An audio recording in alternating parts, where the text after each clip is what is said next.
Okay. So thank you everyone, and welcome to my. This is probably my third class on film studies, and today we are actually planning to enter into the main body of the film studies, যেটা আমাদের সিলেবাসের মধ্যে আছে. Uh, Remember that in your syllabus, তোমাদের সিলেবাসের একটা সবচেয়ে বড় বলা যেতে পারে উইকনেস বা সবচেয়ে বড় সমস্যার জায়গাটা হচ্ছে যে তোমাদের this entire film studies syllabus is a 50 marks examination, 40+10, but এখানে সবকিছুই ইনক্লুড করা হয়েছে, মানে একটা প্রায় ফিল্মের কোর্সে যা যা থাকে সবই করা হয়েছে. ফর এক্সাম্পল, সেকশন ওয়ানে পুরোপুরি এভলিউশন অফ দ্য সিনেমা, একদম সাইলেন্ট ফিল্ম থেকে শুরু করে টকি থেকে শুরু করে কালার ফিল্ম, পুরো ডিজিটাল এজ, 3D ফিল্ম, পুরো হিস্ট্রিটা বলা হয়েছে. সমস্ত সিনেমাটোগ্রাফিক টেকনিকও বলা হয়েছে, অ্যাডাপ্টেশনও বলা হয়েছে, অ্যান্ড অ্যাপ্রোপ্রিয়েশন, আবার ফিল্ম রিভিউও লিখতে বলা হয়েছে, which is quite hectic activity. It's a hectic task যে এত কম সময়ে পুরো বিষয়টাকে শেষ করানো, মানে প্রায় অসম্ভব ব্যাপার. প্রায় একটা 2 বছরের ফিল্ম স্টাডিজ কোর্সে এই বিষয়গুলো ঢুকানো হয়. তো যাই হোক, আমরা অল্প অল্প করে দেখার চেষ্টা করব. কিন্তু আমি মোটামুটি স্টাডি করে যেটা বুঝতে পেরেছি, আমি নিজেও যেহেতু এই সিলেবাস মেকিং এর সঙ্গে দীর্ঘদিন ধরে যুক্ত, সেটা হচ্ছে এটা হচ্ছে তোমাদের 2022-এর প্রশ্ন, যেটা আমাদেরকে বৈশাখী দিয়েছে. এটা 2023-এর প্রশ্ন, তার আগে আমাদের কাছে 19-এর প্রশ্ন আছে. মোটামুটি আমরা যেটা বুঝতে পারবো সেটা হচ্ছে যে, একটু ভালো করে দেখলে বুঝতে পারবে যে এই শর্ট কোয়েশ্চেনের ক্ষেত্রে এবং তার সঙ্গে সঙ্গে বড় কোয়েশ্চেনের ক্ষেত্রে যে জিনিসগুলো পড়ে, মোটামুটি যদি খুব ভালো করে কেউ সিনেমার টেকনিক এবং তার সঙ্গে সঙ্গে অফকোর্স হিস্ট্রি, এইগুলো ভালো করে তৈরি করে যায়. এবার দেখো, হিস্ট্রিটা তৈরি করাটা ফিল্মের কিন্তু একেবারেই খুব একটা সহজ কথা নয়, কারণ অনেক দিনের ইতিহাস পড়তে হবে তোমাকে, সাইলেন্ট ফিল্ম, টকি. এবার বেসিক্যালি তোমাদের যেটা করতে হবে, সাইলেন্টের জন্য একটা নোট আমি দিয়েছি, আমার স্টাডি মেটেরিয়ালের মধ্যে আছে. টকির জন্য একটা নোট, কালার ফিল্মের উপর একটা নোট লিখতে বললো সেটা, এবং ডিজিটাল এজ এবং 3D ফিল্মস, এইগুলোর জন্য মোটামুটি একটা করে নোট. কিন্তু যখনই যেন এটা পড়াবো, এর ইতিহাসটা তো অনেক বড়, অনেক স্প্যান ধরে চলবে, ফলে এটা আমি অফকোর্স পড়াবো, কিন্তু এটা আমি এই 2-3টে ক্লাসের পরে ধরবো. এই টানা 4টে মতো ক্লাসে, 2 বা 3টে ক্লাসে এটাকে শেষ করার চেষ্টা করব. কিন্তু যেখান থেকে সব থেকে বেশি প্রশ্ন আসে সেটা দেখলে, what do you mean by an extreme long shot, define a close up shot. তো তোমাকে বললো দুটো সাইলেন্ট ফিল্মের এক্সাম্পল দিতে, ওটা তুমি সাইলেন্ট ফিল্মের হিস্ট্রি জানলে লিখতে পারবে. তারপরে what do the subtitles do, mise en scene কাকে বলে, ওকে, ডিজিটাল সিনেমাটোগ্রাফি দুটো ফিচার বল. এই কোয়েশ্চেন গুলো কিন্তু সবকটাই, যে what is montage, is panning, what is zooming, এইগুলো কিন্তু প্রত্যেকটাই কোনখান থেকে, এগুলো প্রত্যেকটাই কিন্তু এই সিনেমাটোগ্রাফিক টেকনিক থেকে. আহ, আমি যে স্টাডি মেটেরিয়ালটি তোমাদেরকে প্রোভাইড করেছি সেটি নিশ্চয়ই তোমাদের কাছে আছে. এখানে এই যে সেকশন 2, সেকশন 1টা হচ্ছে হিস্ট্রি, প্রায় 1 থেকে 59 পাতা, বুঝতেই পারছো অনেকটা বড় জায়গা জুড়ে. কিন্তু এখান থেকে, মানে এইটা পুরোটা, মানে অবশ্যই পুরোটা পড়বে, কিন্তু এখান থেকে প্রশ্ন রিলেটিভলি কম আসবে. হয়তো 10 নম্বরের একটা একটা দুটো প্রশ্ন দিল, যে এরকম ভাবে যে write a note on the silent films, ঠিক আছে, এটা একবার পড়েছিল. ধরা যাক, রাইট এ ক্রিটিক্যাল, এখানে এসেছিল সিনেমাটোগ্রাফি টেকনিকের উপর, তাহলে 10 নম্বরের প্রশ্ন কিন্তু সিনেমাটোগ্রাফিক টেকনিকের উপরেও পড়ছে.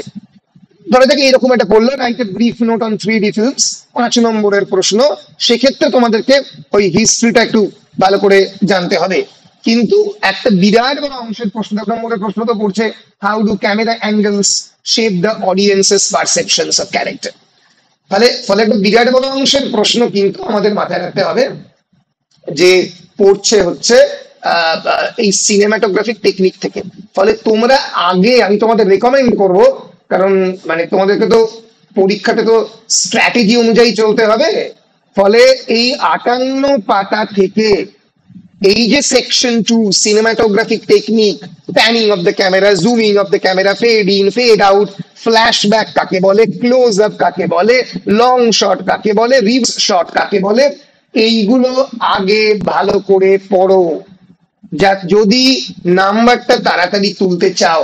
কারণ হিস্ট্রিটা তোমরা এমনিতেই ওয়েস্টার্ন সিনেমার হিস্ট্রি খুব ভালো জানো না, তোমাদেরকে ভালো করে পড়তে হবে। ইউরোপিয়ান সিনেমা তোমরা দেখোনি, কম দেখেছো। আগে এই বেসিক জিনিসগুলো, ক্যামেরা অ্যাঙ্গেল, ক্যামেরা মুভমেন্ট কিভাবে হয়, ক্যামেরা ভেরিয়াস সিনেমাটোগ্রাফিক টেকনিক কি করে হয়, এইগুলো ভালো করে দেখে নাও, মুখস্থ করে নাও। আমি আজকে খুব ভালো করে সিনেমা দেখিয়ে দেখিয়ে বুঝিয়ে দেব। এইটা তোমরা আগে করো। তোমাদের মেটেরিয়ালের, টু বি ভেরি প্রিসাইজ, 59 নম্বর পাতা থেকে। বলো এই বিষয়টা তোমাদের কাছে পরিষ্কার হয়েছে কি হয়নি, যে আগে সিনেমাটোগ্রাফিক টেকনিকের অংশগুলো পড়ে নেবে? পরিষ্কার? হ্যাঁ স্যার। বেশ। ফলে আমি আজকের ক্লাসে যেটা করব, এই সিনেমাটোগ্রাফিক টেকনিক নিয়ে বেশ কয়েকটা কথা বলবো। আচ্ছা, সিনেমাটোগ্রাফিক টেকনিক নিয়ে বলার আগে ইতিহাসের কয়েকটা বেসিক জিনিস একটু বলে নেওয়া প্রয়োজন। না বলে নিলে তোমরা ঠিক ধরতে পারবে না যে এই বেসিক ডিভিশন গুলো, পিরিয়ড গুলো কেমন করে হচ্ছে সেইটা, এবং তার সঙ্গে সঙ্গে অল্প করে এই বলা যেতে পারে এই যে জনরা গুলো, ফিল্ম জনরা গুলো, এগুলো কি করে হচ্ছে সেগুলো একটু জেনে নেওয়া দরকার। তার আগে আমরা এর ফলে আমরা অল্প করে একটু টাইম লাইনটা দেখে নেব। এই যে শোনো, যদি আমরা এই যে সিনেমা হিস্ট্রি তার দিকে তাকাই, ওয়েস্টার্ন সিনেমার হিস্ট্রির দিকে যদি তাকাই, দাঁড়াও আমি ছোট্ট করে একটু বলে নেবো, তো আমার এটা তুলে নেওয়া দরকার একটা জিনিস।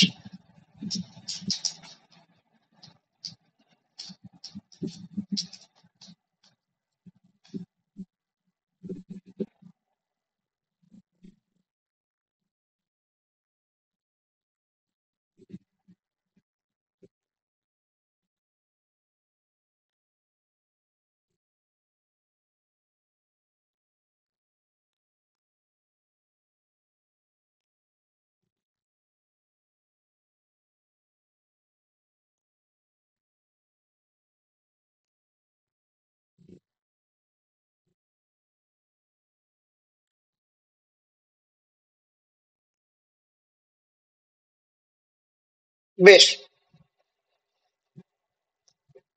সিনেমার ইতিহাসকে আমরা কয়েকটা পিরিয়ডে ভাগ করতে পারি।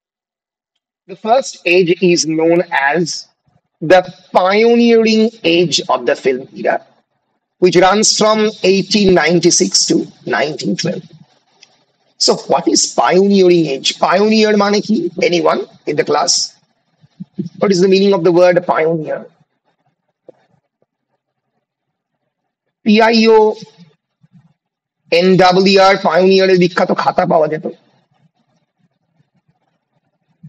পায়োনিয়ার মানে ইন জেনারেল আমরা যদি বলি, পায়োনিয়ার মানে হচ্ছে অগ্রদূত। পায়োনিয়ার মানে হচ্ছে অগ্রদূত, মানে কোনো একটা স্পেসিফিক বিষয় যখন কাউকে দিয়ে শুরু হয়, when something, any kind of film genre or any kind of art movement, he becomes the pioneer. For example, আমি বলি Thomas Alva Edison, who actually invented the bulb, যিনি বাল্ব আবিষ্কার করেছিলেন, he was also the pioneer in the film making. কারণ এই যে camera এবং ক্যামেরার যে ফিল্ম, এইগুলো প্রথম আবিষ্কার করেন টমাস আলভা এডিসন।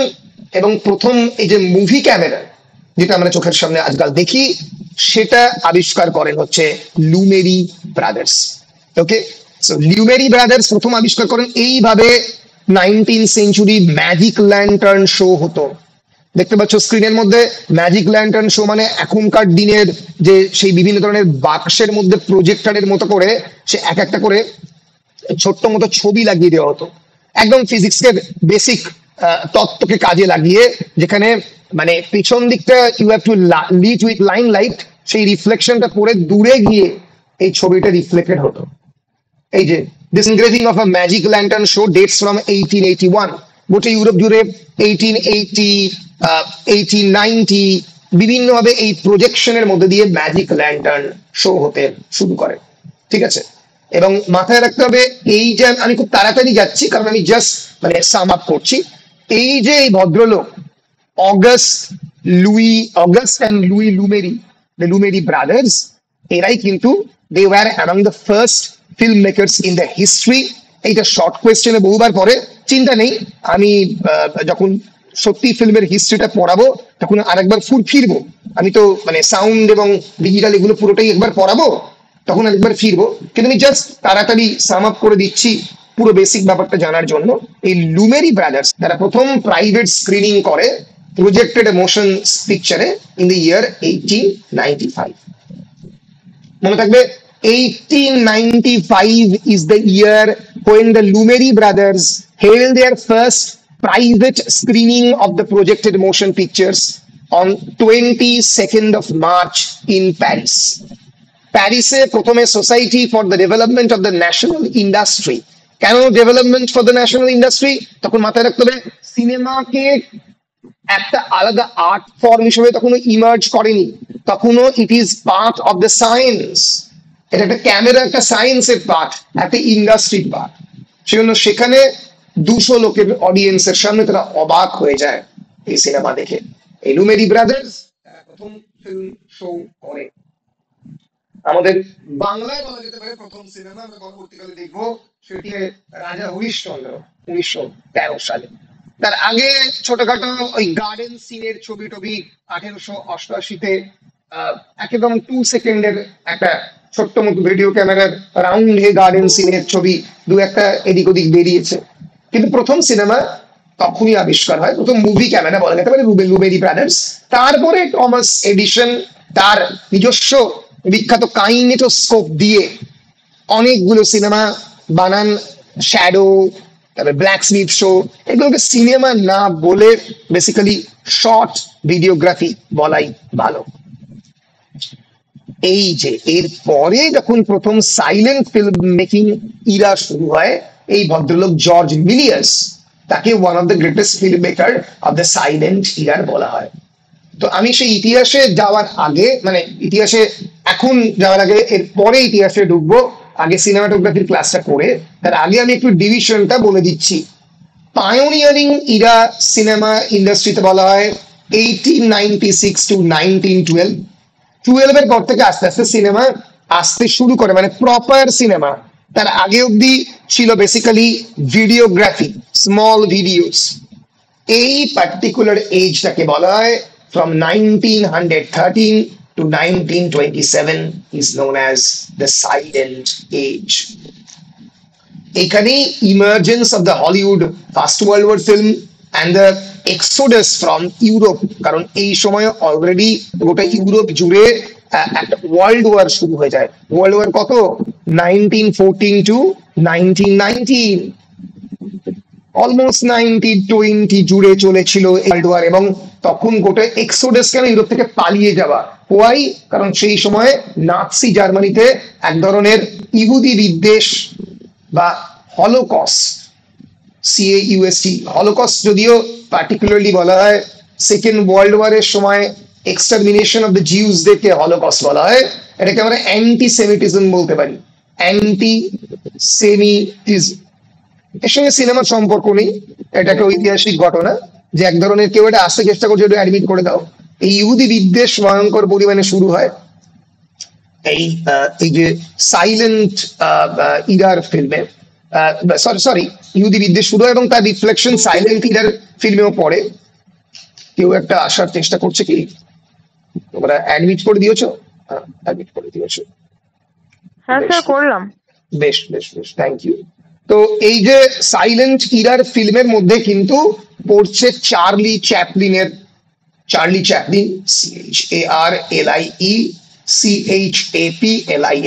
এই চার্লি চ্যাপলিনের সিনেমা আমরা পরবর্তীকালে দেখবো, এই সাইলেন্ট ইরার সিনেমার মধ্যে পড়ছে। এবার ফিল্ম সাইলেন্ট থেকে সাউন্ড 1927 প্রবাবলি প্রথম সাউন্ড সিনেমা রিলিজ হয়ে যায়, তার নাম হচ্ছে দ্য জ্যাজ সিঙ্গার। জ্যাজ হচ্ছে একটা স্পেসিফিক মিউজিক্যাল জনরা যেটা জ্যামাইকান এবং ওয়েস্ট ইন্ডিয়ানরা প্রথমবার আবিষ্কার করে, যারা ওদের স্লেভ, যারা আমেরিকার বিভিন্ন জায়গাতে তারা ওরা স্লেভ ছিল, দাস প্রথায় নিযুক্ত ছিল। It's a music of protest, it's a music of resistance, প্রতিরোধের মিউজিক। তাই নিয়ে সিনেমা তৈরি হয়।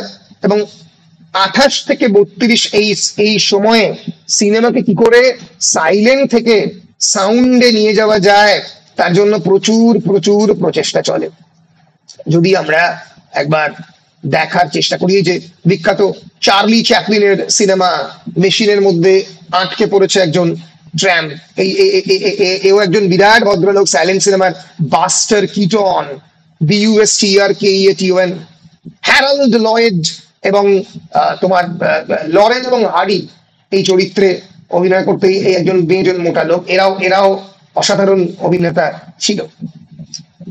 তো এই সিনেমা, এই যে প্রথম জ্যাজ সিঙ্গার, সরি না, এটা ব্রডওয়ে মেলোডি, এটা প্রথম 100% all talking, all singing, all dancing motion picture release হচ্ছে 1929-এ।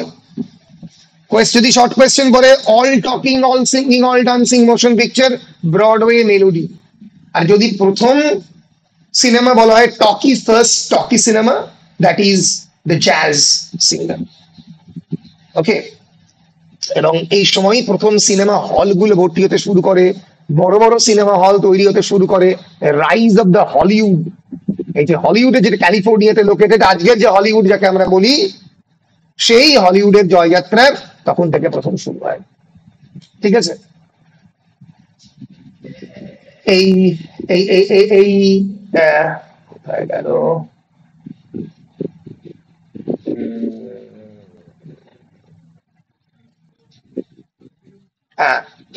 এই ভদ্রলোক DW গ্রিফিথ 1915 সালে বিখ্যাত সিনেমা বানায় the birth of a nation. একেবারে মানে মানে পুরোপুরি টকি পিকচার, কিন্তু প্রচন্ড ফুল অফ রেসিজম, এক ধরনের জাতি বিদ্বেষকে সঙ্গে নিয়ে। এই যে ভাইটাফোন প্রজেকশন সেটআপ, যাতে কিন্তু ওই একই সঙ্গে সাউন্ডও শোনা যাবে এবং সিনেমাও দেখা যাবে। আমি এই পাওয়ার পয়েন্ট প্রেজেন্টেশনটা তোমাদের অলরেডি দিয়ে দিয়েছি, তোমরা নিজেরা এই ইতিহাসগুলো অল্প অল্প অল্প করে দেখতে শুরু করো এবং আমার বই থেকে পড়তে শুরু করো। মানে সরি, আমার এই যে স্টাডি মেটেরিয়াল থেকে, যে স্টাডি মেটেরিয়াল আমি তোমাদের দিয়ে দিয়েছি 1 থেকে 58 পাতার মধ্যে, ওটার মধ্যে ওটা দেখবে, তোমরা দেখতে পারো। ঠিক আছে, তো এই হলো হচ্ছে তাহলে সাইলেন্ট, এটা হচ্ছে ট্রানজিশন, এরা 1932। এইবার শুরু হচ্ছে বলা যেতে পারে দ্য হলিউড স্টুডিও এজ। এই স্টুডিও বস্তুটি কি? স্টুডিও বস্তু হচ্ছে, তোমরা এখন সবাই জানো what is a studio. Studio is basically a setup of camera, of setting. পিছন দিকে যে কোনো সিনেমার যে সেটিং যেটা আমরা দেখতে পাই, তোর জায়গাটা বিরাট বড় হল ঘর, বা ফর এক্সাম্পল একটা সিনেমা আজকে শুটিং হবে একটা সম্পূর্ণ খোলা মাঠের মধ্যে, সেই খোলা মাঠের ছবি নিয়ে চলে এলে ওটাকে মাঠ মনে হয়।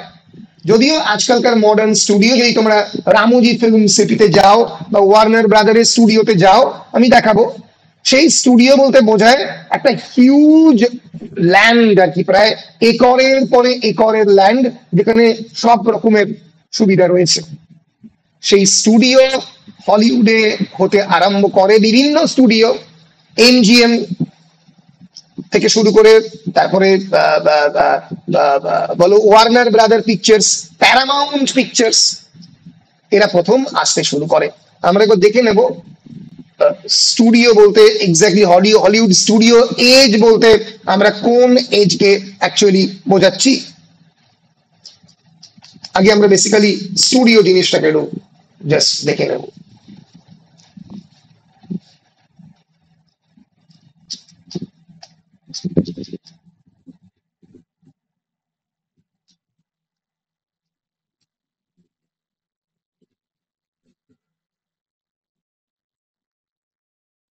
এই যে ডিজনি তার প্রথম স্টুডিও তৈরি করছে 1927-এ। এই যে এই 5টা হচ্ছে বিগ স্টুডিও, যেটা ওই 1927 থেকে 1948 এর মধ্যে ইমার্জ করে। তার আগে ছিল চার্লি চ্যাপলিনের ইউনাইটেড আর্টিস্ট স্টুডিও, ওটা স্টুডিও ঠিক নয়, একটা ছোট্ট মতো অ্যাসোসিয়েশন।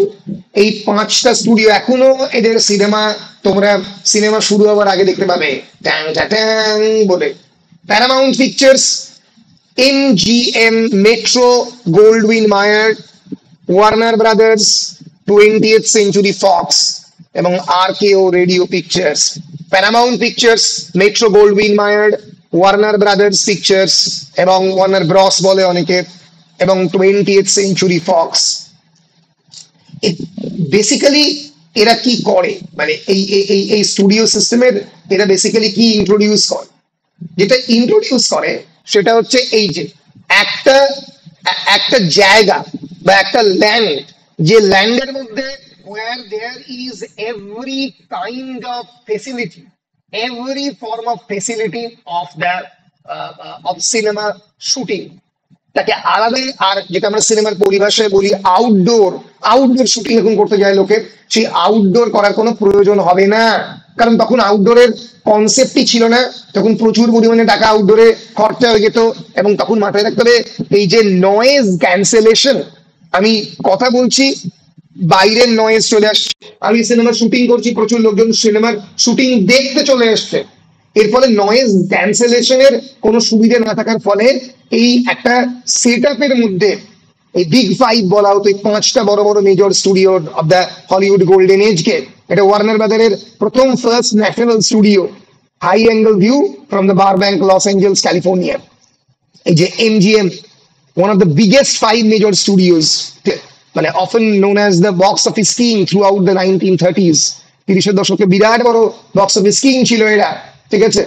এই যে 20th সেঞ্চুরি ফক্স, এরা আলাদা আলাদা করে বিভিন্ন জায়গাতে আমেরিকার এই ক্যালিফোর্নিয়ার মধ্যে, এই যে আমেরিকার ক্যালিফোর্নিয়াতে যদি যাও এখনো দেখতে পাবে এই বিরাট বড় বড় পাহাড়ের গায়ে বেসিক্যালি লেখা হলিউড বলে। এইখানে বড় বড় ক্লাসিক হলিউড স্টুডিও সিস্টেম গুলো প্রথম তৈরি হতে শুরু করে 1930-এর দশক থেকে 50-এর দশক। তারপরে আবার স্টুডিও সিস্টেমের একটা করে ফল আউট ঘটে। ফল আউট কেন ঘটে? কারণ লোকে কেবলমাত্র ওই পেইন্টেড পিকচার দিয়ে, একদম হাতে আঁকা ছবি দিয়ে বড় বড় বাড়ির মধ্যে কেবলমাত্র শুটিং লোকে আর দেখতে চাইছিল না।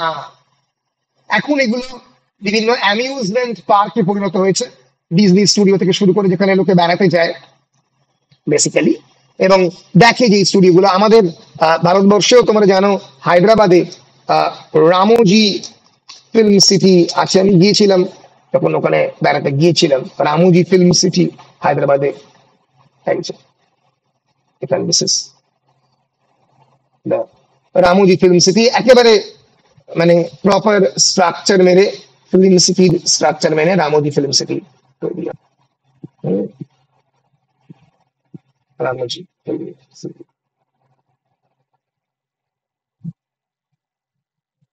বেশ। ফলে তোমরা বুঝতে পারলে নিশ্চয়ই যে হলিউডের এই যে স্টুডিও এজ বলতে বেসিক্যালি কি বোঝাচ্ছে, শুটিং করার একটা প্রপার জায়গা। এবং this particular Hollywood film studio age was dominated by the various genre movies like the World War II. সেই সময় গোটা পৃথিবীতে কিন্তু ওয়ার্ল্ড ওয়ার সেকেন্ড মোটামুটি শুরু হয়ে গেছে 1939 থেকে, চলছে 1945 পর্যন্ত। এবং এখানে প্রচুর, কারণ যেহেতু মাথায় রাখতে হবে it's basically a Hollywood driven project, basically আমেরিকার একটা বিরাট বড় শেয়ার ছিল এই সিনেমা ইন্ডাস্ট্রিতে। এবং California base, Los Angeles base basically সিনেমাগুলো তৈরি হতো। এবং সেই কারণেই আমেরিকার পয়েন্ট অফ ভিউ থেকে কিন্তু ওয়ার্ল্ড ওয়ার সেকেন্ডকে দেখা হচ্ছিল।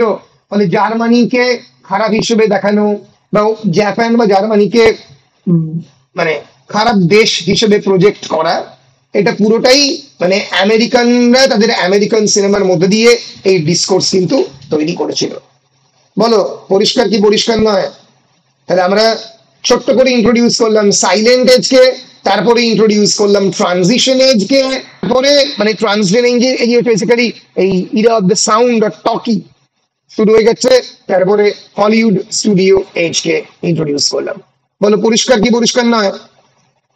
আমি এখন ছোট্ট করে ইন্ট্রোডিউস করছি, বলো পরিষ্কার কি পরিষ্কার নয়? হ্যাঁ স্যার। বেশ হ্যাঁ স্যার। বেশ, আমরা একটু ছোট্ট করে দেখে নেবো বেসিক্যালি হলিউডের ডেফিনেশন। যদি হঠাৎ করে পরীক্ষায় শর্ট কোয়েশ্চেন চলে আসে যে হোয়াট ইজ হলিউড, সেক্ষেত্রে মানে হলিউড তো বেসিক্যালি লস অ্যাঞ্জেলস ক্যালিফোর্নিয়াতে লোকেটেড একটা জায়গা।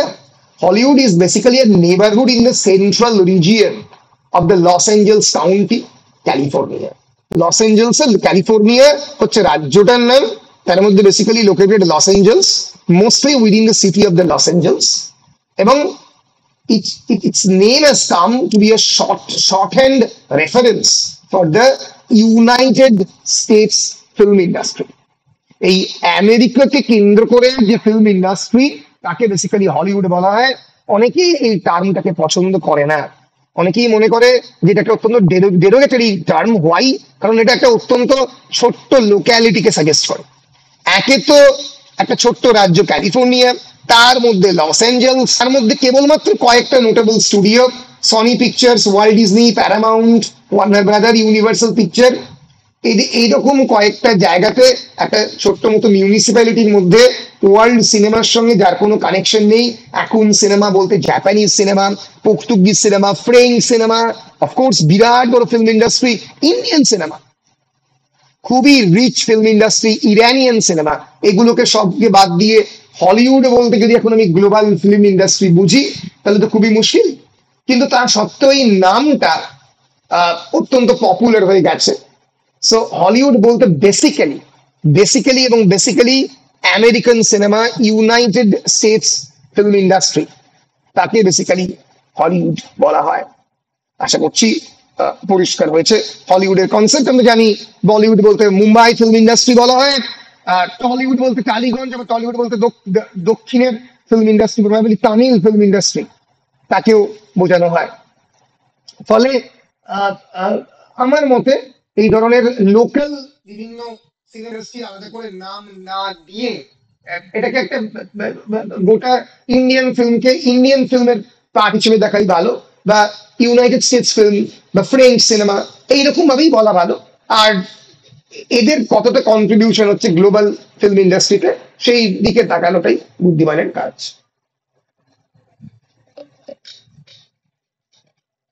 এরপরে 7টা মোট এজ আছে, আমরা অল্প অল্প করে জাস্ট দেখে নিয়ে বেরিয়ে যাবো যাতে আমাদের একটা আইডিয়া তৈরি হয়।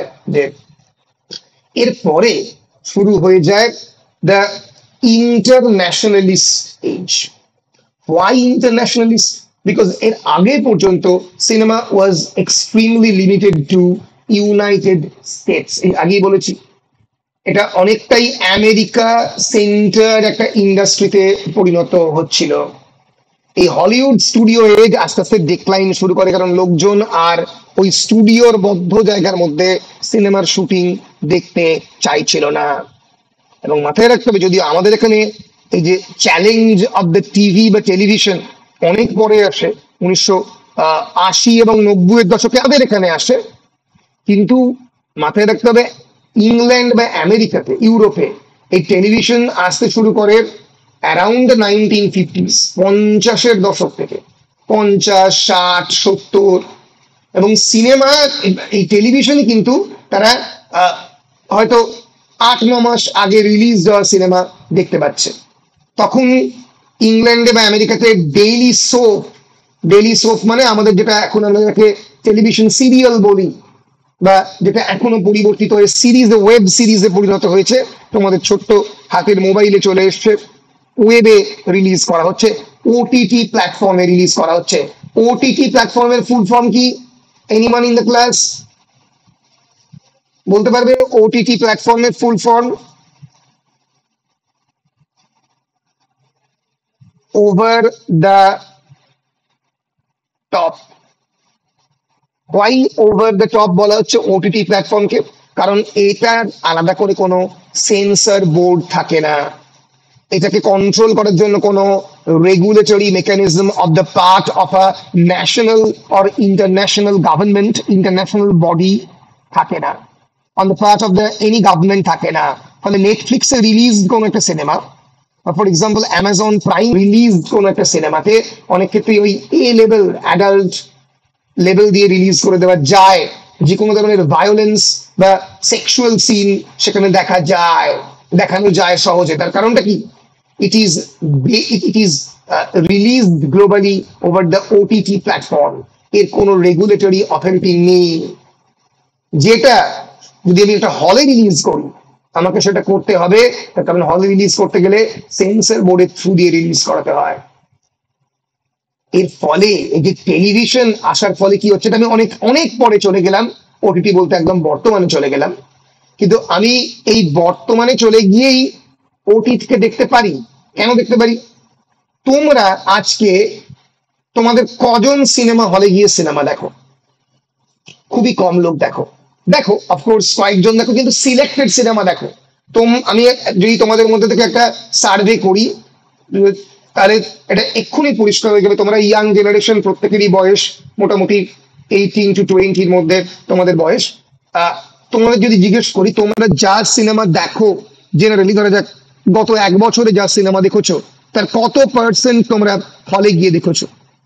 কেউ এটা মানে মাইক্রোফোন অন করে 2-1 জন বলো, কত পার্সেন্ট হলে গিয়ে দেখেছো? আমার ধারণা 10-15% বেশি হবে না। ধরা যাক তুমি 10টা সিনেমা দেখেছো, সেই 10টা সিনেমার বা 20টা সিনেমা দেখেছো, তার মধ্যে হলে দেখেছো কটা? 2টো কি 3টে? বলো, তোমরা কি আমার সঙ্গে একমত? তোমরা কি এরকমই সংখ্যায় দেখেছো না আরো বেশি দেখেছো? স্যার আমি ওরকমই দেখেছি। ওরকমই দেখেছো হলে গিয়ে। ঋষি কটা দেখেছিস হলে গিয়ে? স্যার 7-8টা। আর মোট সিনেমা কটা দেখেছিস? মোট স্যার অত কি আর বলা যায়, ধরুন মার্ভেলস এর সবই দেখেছি। ও, তাহলে তুই তো প্রচুর সিনেমা দেখেছিস। ওই জন্যই তোর 7-8টা, কারণ তুই এবার সিনেমা বাপ, ফলে তুই মার্বেল সব দেখেছিস, ফলে তুই যেহেতু প্রচুর সিনেমা দেখেছিস তাই তোর ক্ষেত্রে পার্সেন্টেজটা 7টা বা 8টা যাচ্ছে।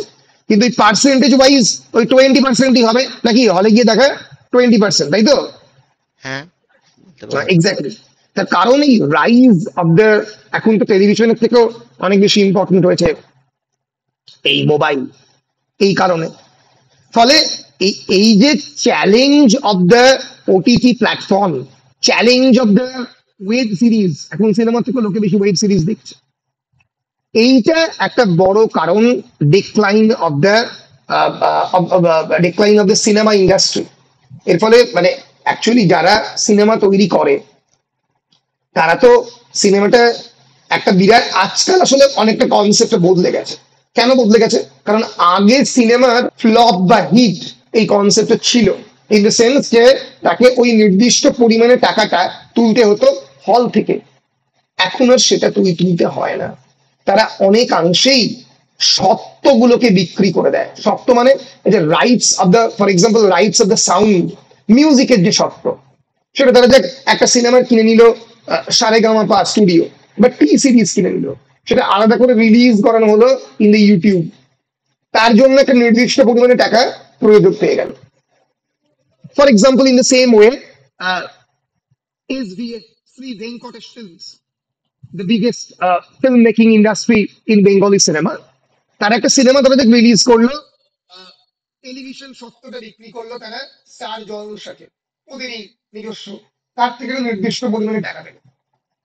রিলিজ করছে হইচইতে, হইচইতে রিলিজ করলো, তার জন্য একটা নির্দিষ্ট পরিমাণে টাকা বললো যে সিনেমাটা রিলিজের 20 দিন বাদে বা 1 মাস বাদে হইচইতে রিলিজ হবে এই সিনেমাটা। এটা হচ্ছে ওটিটি প্ল্যাটফর্মের সত্ত্ব, পেয়ে গেল। তাহলে যে ক্যালকাটা ক্লাবে সিনেমাটাকে প্রথম স্ক্রিনিং হবে, বা ফর এক্সাম্পল প্রিয়া সিনেমাতে স্ক্রিনিং হবে, ফার্স্ট স্ক্রিনিং এর জন্য একটা নির্দিষ্ট টাকা প্রিয়া সিনেমা হল থেকে নেবে, সেই টাকাটা পেল। সিনেমার শুরুতেই দেখবি অনেকগুলো অ্যাডভার্টাইজমেন্টের নাম, পরপর অ্যাডভার্টাইজমেন্ট এজেন্সির নাম, যে আমাদের আমাদের স্পন্সরশিপ পার্টনার হচ্ছে অ্যাডিডাস, আমাদের স্পন্সরশিপ পার্টনার হচ্ছে বাটার জুতো।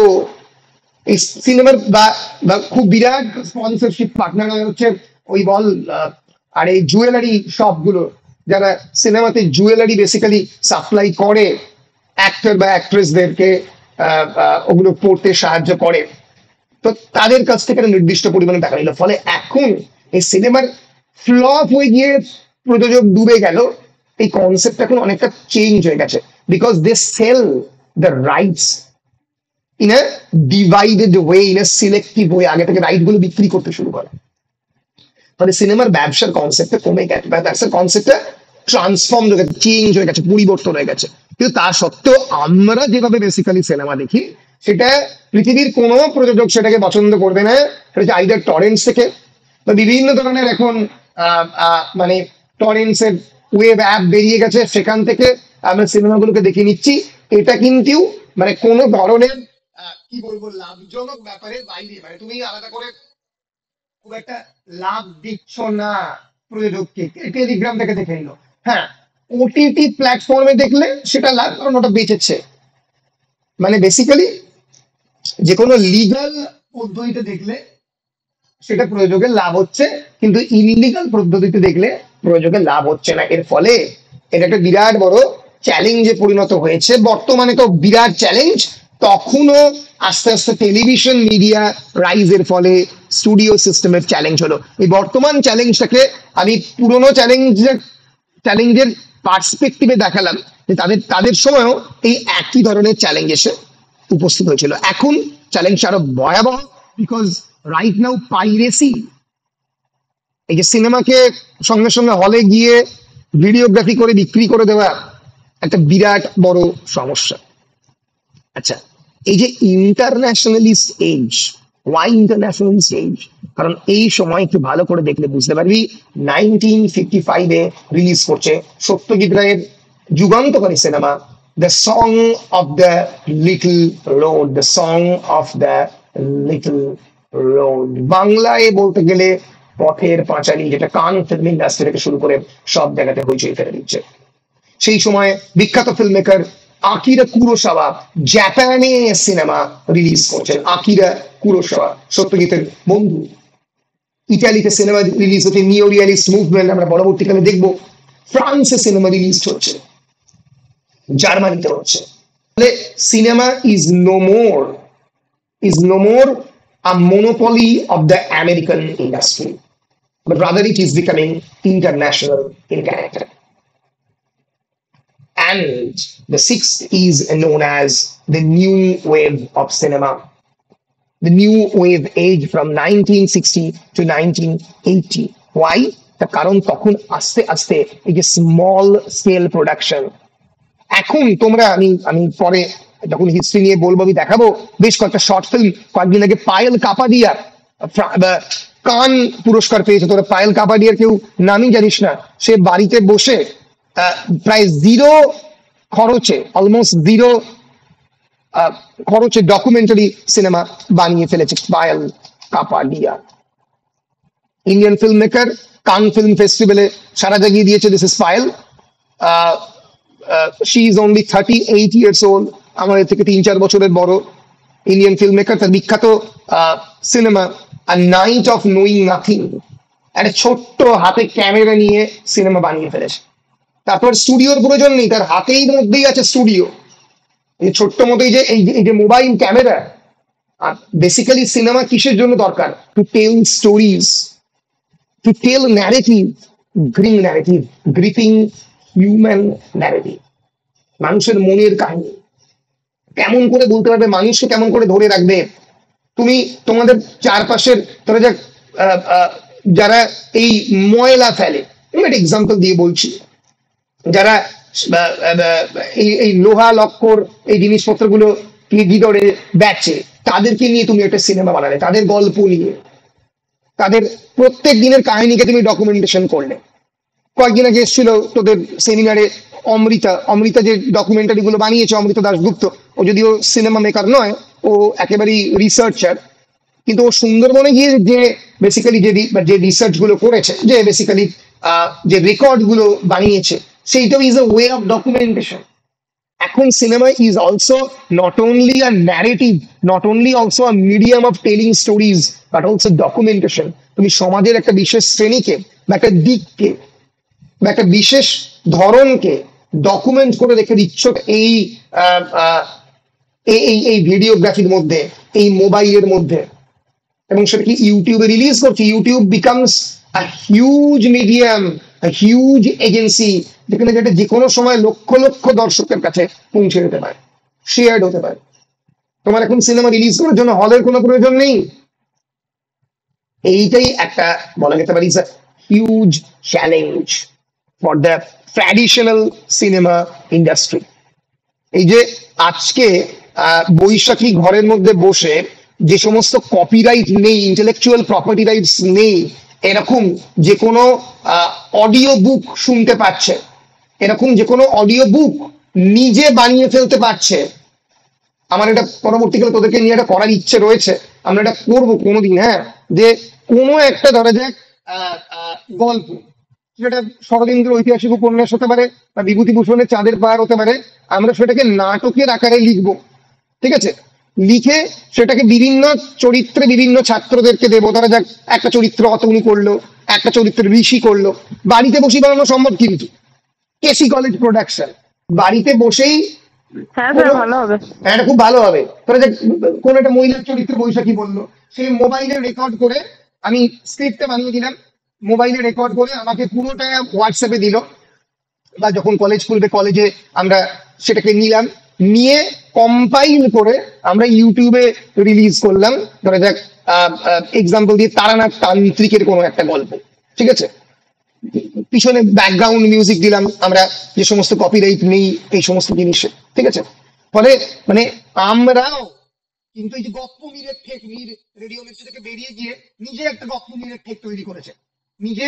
কপিরাইট নেই, ওরা আবার কপিরাইট আছে এরকম গল্প কেউ করে, কারণ ওরা কিনে করে, শক্ত কিনে করে। কিন্তু কপিরাইট নেই তো এরকম বাংলায় হাজার হাজার গল্প রয়েছে, লক্ষ লক্ষ গল্প রয়েছে। তো বেসিক্যালি অথারের মৃত্যুর 60 বছর বাদে আর কোনো কপিরাইট থাকে না, এরকম প্রচুর গল্প রয়েছে।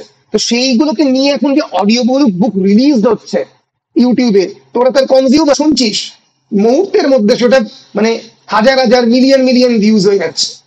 তার কারণটা কি? It's a democratic platform. You can release your cinema, your way of seeing a book, your way of reading a book. তুমি কেমন করে বইটা পড়ছো সেটা মুহূর্তের মধ্যে তুমি রিলিজ করে দিতে পারছো। ফলে এইভাবেও কিন্তু পুরো বিষয়টা মানে অনেক বেশি ডেমোক্রেটাইজ হচ্ছে, অনেক বেশি গণতান্ত্রিক রূপ পেয়েছে। আমরা এই অডিও বুকের ব্যাপারটা একবার করব, ঠিক আছে, সবাই মিলে। অনেক কেসি কলেজের অন্যান্য সেমিস্টার, তোদের সেমিস্টার বেসিক্যালি নিয়ে আমরা এই অডিও বুকটা একটা আমার করার ইচ্ছে রয়েছে। আমি নিজেও হয়তো পড়লাম, আমি নিজে এডিট করলাম, আমি নিজে এডিট করবো, করে পুরোটাকে করবো। ঠিক আছে, তোরা খালি ভয়েস দিবি, বিভিন্ন চরিত্রে অভিনয় করবি। ঠিক আছে, এটা বেশ ইন্টারেস্টিং হবে, কারণ এটা তো তোরা পড়ে পড়ে করছিস, গলার মধ্যে ইমোশন দিতে পারবি আর কি। তাহলে ইট বিকামস ভেরি ইন্টারেস্টিং। বেশ, আমরা আহ, আমরা ফিরে যাচ্ছি, আমরা ফিরে যাচ্ছি ইন্টারন্যাশনাল লিস্টে। আমরা করলাম, আমরা নিউ ওয়েভ সিনেমাতে ছিলাম, যে কেমন করে এই যে স্মল স্কেল প্রোডাকশন এবং অন্যান্য বিভিন্ন টেকনোলজিক্যাল ইনোভেশন, টেকনোলজি ইনোভেশন কি, আস্তে আস্তে সাউন্ড বক্স আবিষ্কার হচ্ছে, ডাবিং তৈরি হচ্ছে, ঠিক আছে, এবং সিনেমার মধ্যে স্ট্রং পলিটিক্যাল এবং সোশ্যাল ভ্যালু তৈরি হচ্ছে। মাথায় রাখতে হবে, গোটা পৃথিবী জুড়ে বিভিন্ন সময়ে সেই সময় ছোট ছোট যুদ্ধ চলছে। বাংলাদেশের মুক্তিযুদ্ধ নিয়ে সিনেমা তৈরি হয়েছে, বিরাট বড় ইন্ডিয়াতে সিনেমা তৈরি হয়েছে পার্টিশন নিয়ে। পার্টিশন যেরকম ফিকশন হয়েছে প্রচুর লেখা, পার্টিশন লিটারেচার, সেরকম ঋত্বিক ঘটকের সুবর্ণরেখা থেকে শুরু করে যারা মাল্টিপল পার্টি, পাঞ্জাব এবং বাংলাতে পার্টিশন সিনেমা। ফলে এই যে পলিটিক্স, চারপাশের রাজনীতি সিনেমাকে ইনফ্লুয়েন্স করতে শুরু করেছে। রাজনীতি, অর্থনীতি, সিনেমার মধ্যে স্ট্রং সোশ্যাল এবং পলিটিক্যাল মেসেজ আস্তে আস্তে ঢুকতে শুরু করেছে। এবং সিনেমা কেবলমাত্র হলিউডের আর মনোপলি নেই, ফ্রান্স থেকে আস্তে আস্তে গোটা পৃথিবীতে ভারতবর্ষ সিনেমা তৈরি হচ্ছে, জাপান থেকে সিনেমা তৈরি হচ্ছে। আমরা এই সমস্ত বিভিন্ন ডিরেক্টরদের গুলো জানবো। এবং এর পরে যে এজটা আসছে, যেটা এখনো চলছে, it is known as mass media age. Media means, as you all know, medium. Medium মানে, মিডিয়াম মানে হচ্ছে, মিডিয়ামের এক্সাক্ট বাংলা কি হবে? মাধ্যম। মাধ্যম। হ্যাঁ, বল বল বল। মাধ্যম। মাধ্যম। The way of ball ball. Sir বলছি, কোন ধরনের সিনেমা সব থেকে বেশি গুরুত্ব লাভ করে ইন্ডাস্ট্রির মধ্যে? কোন এইটা তো বলা খুব মুশকিল বাবা এরকম করে, কিন্তু মানে আমরা এরপরেই আলোচনা করবো ফিল্ম জনরা। শোনো, ইন্ডাস্ট্রি হচ্ছে একটা খুব চেঞ্জেবল কনসেপ্ট, মানে এটা মানে যদি বলা যায় চেঞ্জেবল কনসেপ্ট। চেঞ্জেবল মানে কি? আমি একটু অল্প করে প্রশ্নটা করলে খুব ইন্টারেস্টিং প্রশ্ন বলে আমি বলে দিই। The concept of industry is not static, but it is dynamic. Static মানে যাহা সর্বদাই একই জায়গায় দাঁড়িয়ে রয়েছে, যাহা পরিবর্তনশীল নহে। ডায়নামিক মানে পরিবর্তনশীল। একটু ভালো করে খেয়াল কর, যদি আমরা বাংলা সিনেমা ইন্ডাস্ট্রি, আমি একদম বাংলা সিনেমা ইন্ডাস্ট্রির এক্সাম্পল দিয়ে বলছি, ঠিক আছে? আমি যদি একটু 1990s এর বেঙ্গলি সিনেমা বলে সার্চ করি, বেদের মেয়ে জ্যোৎস্না থেকে শুরু করে, ওদিকে অঞ্জন চৌধুরী থেকে শুরু করে, স্বপন সাহা থেকে শুরু করে, এদের বিভিন্ন মাসালা ফিল্ম, যার মধ্যে অ্যাকশন রয়েছে, যার মধ্যে মারপিট রয়েছে, যার মধ্যে অনেকটাই ওই বড়লোক বাড়ির মেয়ের প্রেমে পড়ছে গরিব বাড়ির ছেলে। এই যে তোরা যদি পরপর দেখিস 1990-এর দশকের সিনেমা, এটা তো মানে এই যে সত্যজিৎ রায়ের গণশত্রু, এগুলো তো একদমই মাস ফিল্ম নয়, এগুলো ক্লাস ফিল্ম, মানে কয়েকটা লোকেদের জন্য তৈরি হওয়া সিনেমা। কিন্তু যদি আমরা মাস ফিল্ম দেখি, দাঁড়া আমি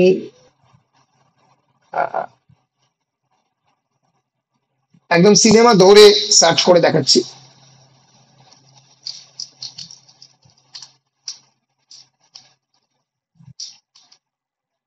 বেদের মেয়ে জ্যোৎস্না, চিরঞ্জিত চট্টোপাধ্যায় অভিনীত। এটা 2019 দেখাচ্ছে মামার বাজার। বেদের মেয়ে জ্যোৎস্না অনেক আগের সিনেমা, যত সব 1991-এর সিনেমা। এই যে ইনফ্যাক্ট 1989-এ রিলিজ হয়েছিল বাংলাদেশে। তারপরে এটা বাংলাদেশ ইন্দো বাংলাদেশ প্রজেক্ট বলা যেতে পারে। এই যে এই যে ধরনের সিনেমা, এই ধরনের সিনেমা কি এখন বল? না, আরো আগে যেগুলো ছিল বেহুলা লক্ষিন্দর, এই যে সিনেমাগুলো ছিল, এইগুলো কোন সিনেমা স্যার? এই এগুলো তো প্রত্যেকটাই হচ্ছে মানে বেঙ্গলি। এই যে মানে অ্যাকচুয়ালি আমরা যেটা পড়াচ্ছি সেটা এই যে আমরা যেটাকে এখন পড়াচ্ছি, এই pioneering age, silent age, transition age, Hollywood studio age, এগুলো কিন্তু প্রত্যেকটাই ইন্টারন্যাশনাল পার্সপেক্টিভ থেকে, অর্থাৎ এগুলো প্রত্যেকটাই কিন্তু ওয়েস্টার্ন পার্সপেক্টিভ থেকে ডিভাইড করা এজ সিস্টেম।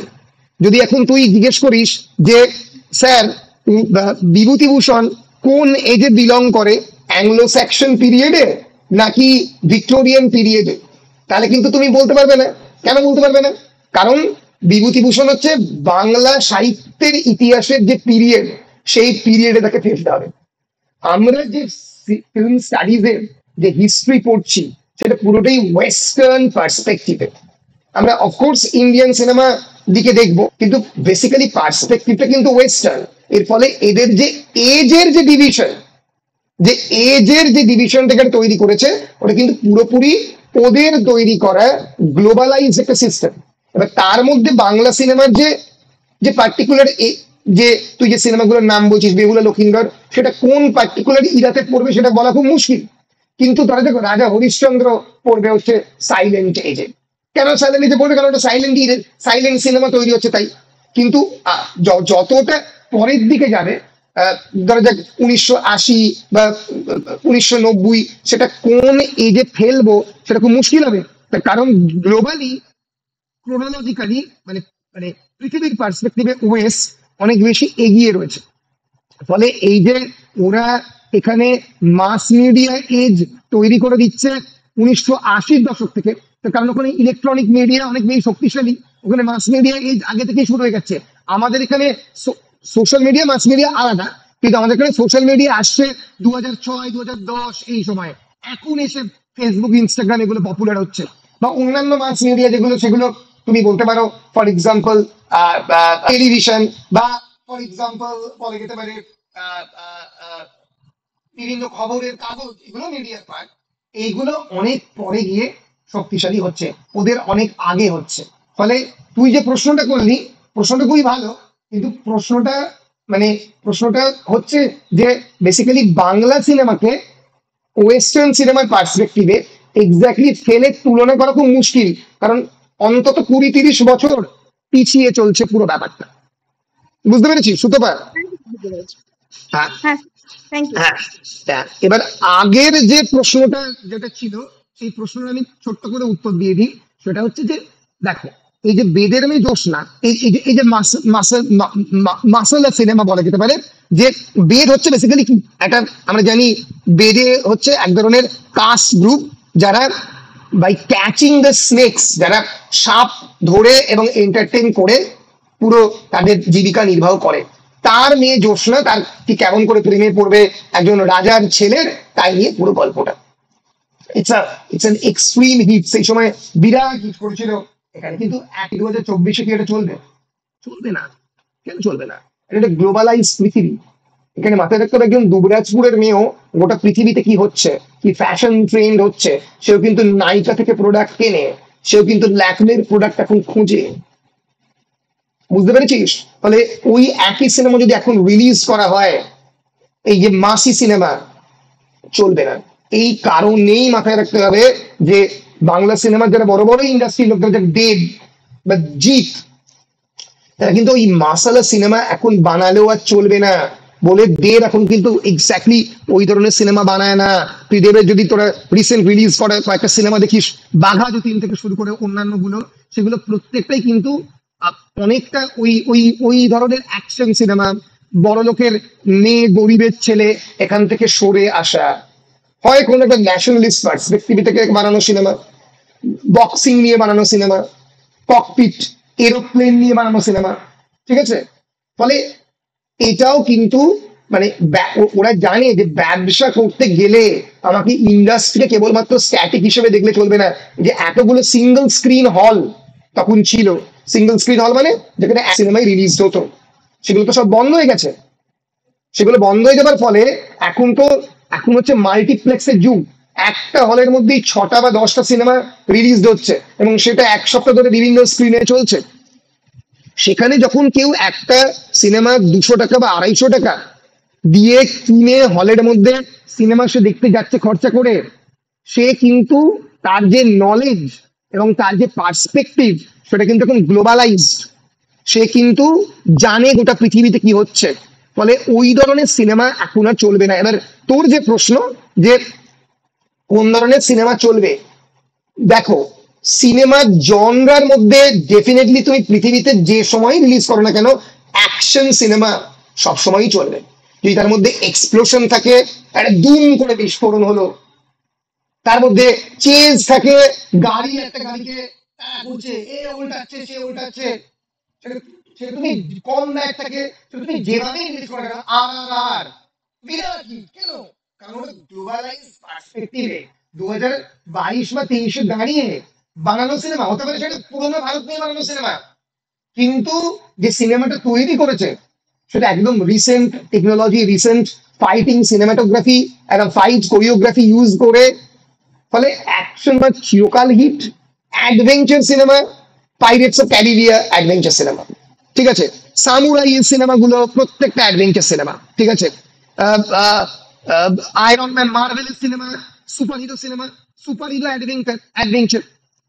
আমরা দেখবো একটু পরে কি করে বিভিন্ন জনরা গুলো মিক্স অ্যান্ড ম্যাচ হয়, মানে একটা জনরার সঙ্গে আর একটা জনরা। ধরা যাক ফর এক্সাম্পল স্পাইডারম্যান বা ব্যাটম্যান, এখানে কি super hero cinema, science fiction cinema এবং অ্যাকশন সিনেমা, তিনটে জনরা একসঙ্গে মিক্স হচ্ছে, তাই না? তার মধ্যে আমি যখন যে মুহূর্তে একটা সিনেমার মধ্যে মাল্টিভার্স দেখাচ্ছি, স্পাইডারম্যান ইন মাল্টিভার্স, আমি যে মুহূর্তে মাল্টিভার্স দেখাচ্ছি, আমাকে তো সায়েন্স ফিকশনের কনসেপ্ট অফ দ্য মাল্টিভার্স আনতে হচ্ছে, যে কেমন করে টাইমের কনসেপ্টটা নষ্ট হয়ে গিয়ে তিনটে ডিফারেন্ট সময় থেকে তিনটে ডিফারেন্ট স্পাইডারম্যান এসে হাজির হচ্ছে। Spiderman in multiverse. ফলে সেই মুহূর্তে 3 থেকে 4টে জনরা, এই যে অ্যাক্রস দ্য স্পাইডার ভার্স, এটা 2000 না, এইটা তো নয়, এটা নয়, মাল্টিভার্স একটা আলাদা সিনেমা রে, 2023 সালে অ্যাক্রস দ্য স্পাইডার ভার্স। এই ঋষি, স্পাইডারম্যানের সিনেমাটা 2023 যেটা রিলিজ হলো, নামটা কি?